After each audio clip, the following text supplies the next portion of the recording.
Sometimes in life and sometimes in history, it's always darkest before the dawn. When in the course of human events, it becomes necessary for one people to dissolve the political bands that sailors and airmen of the Allied Expeditionary Force.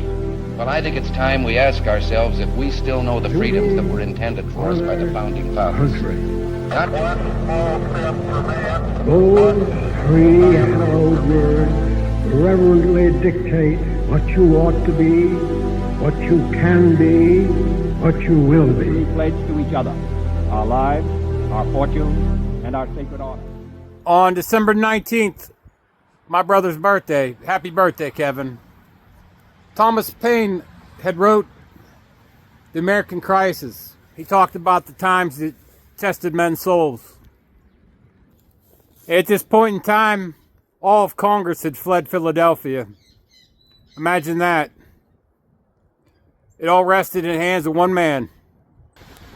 So on December 25th, Christmas Day,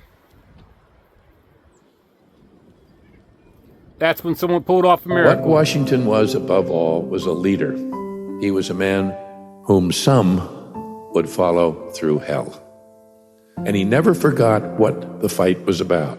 He never forgot what the cause was about. The glorious cause of America, as they called it. It was a long, bloody, costly war.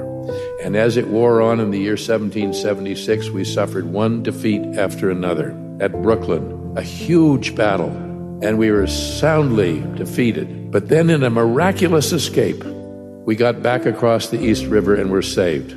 The army was totally demoralized.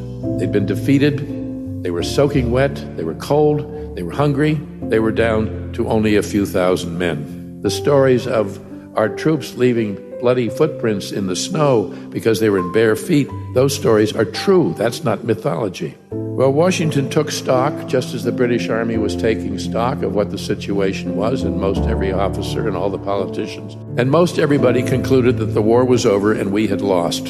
It was the only rational conclusion one could come to. There wasn't a chance. So Washington did what you sometimes have to do when everything's lost and all hope's gone. He attacked. They went up the river Christmas night. He had the nerve, the courage, the faith in the cause to carry the war once more to the enemy, and they marched 9 miles back down the river on the eastern side.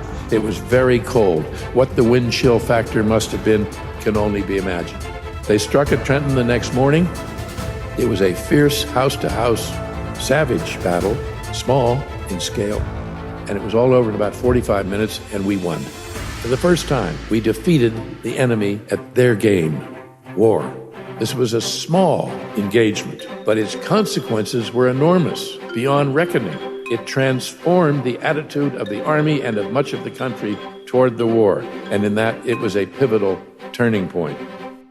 One of the clearest of all lessons of history, it seems to me, is that there's no such thing as the foreseeable future. But we can know about the years that preceded us. We can know about the people who preceded us. And I have to say, if we love our country, the blessings of freedom, the blessings of a society that welcomes free speech, freedom of religion, and most important of all, freedom to think for ourselves.